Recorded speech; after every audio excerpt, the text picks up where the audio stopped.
In this video, all students will be able to graph standard form inequality word problems.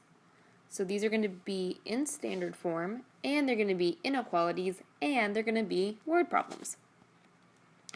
So we're going to do number 1 together. It's the only problem we're going to do together. We're going to take our time, and then you're going to do number 2 for homework so that we can discuss it tomorrow in class. Okay? LaShandra's mom dropped her off at the mall with $55. She went to Forever 21 and bought $10 shirts and $5 necklaces. What inequality would represent the number of shirts and or the number of necklaces that LaShandra bought? So we know that she paid $10 per shirt. So X is going to be the number of shirts that she buys. And she bought $5 necklaces, $5 per necklace. So Y is going to be the number of necklaces that she buys.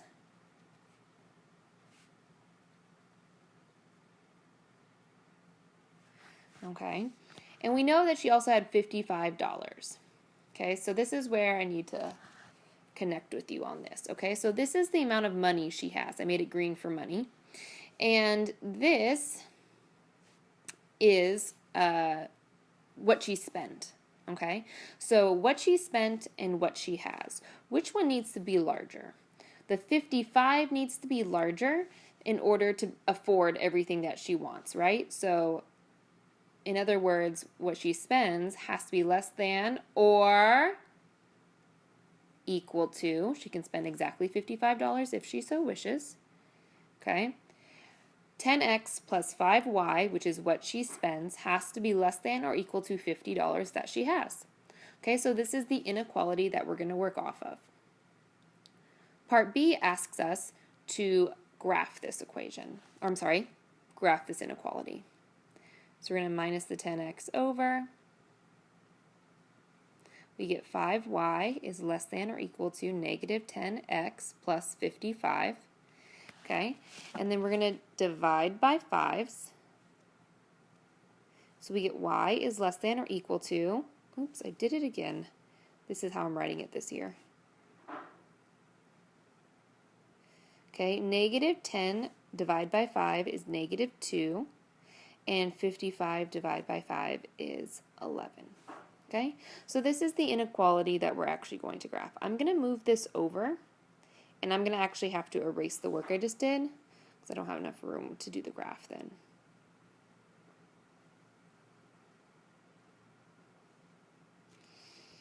So down here I have the number of shirts, and I'm just going to count by ones.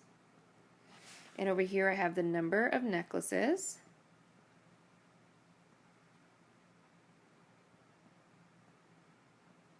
And I'm going to count that by ones. Okay, and my equation is y is less than or equal to negative 2x plus 11. So I'm going to count up by 11. 1, 2, 3, 4, 5, 6, 7, 8, 9, 10, 11.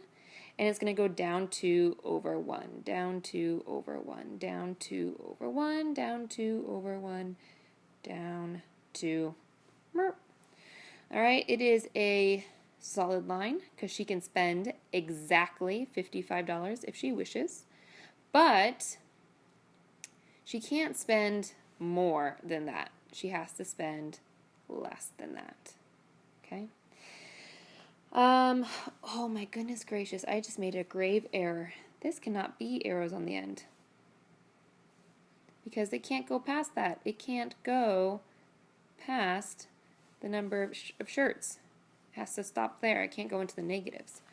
All right. Glad I caught that.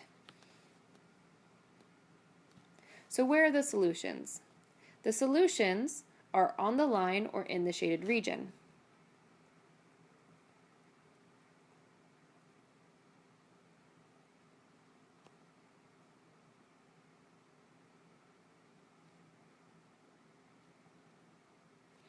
Name 3 solutions. All right, let's name 3 solutions. I'm going to name 3, 4. I'm going to name 1, 3, 3, 4, 1, 3, and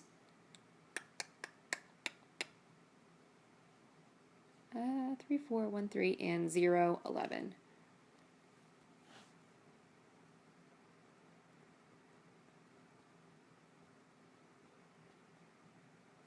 All right, so what do they represent?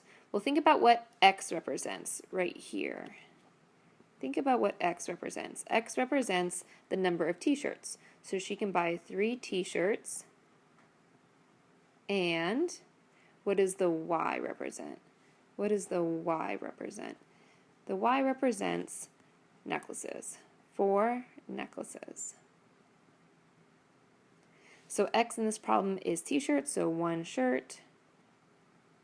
And Y represents necklaces, so 3 necklaces. She can afford all of these combinations.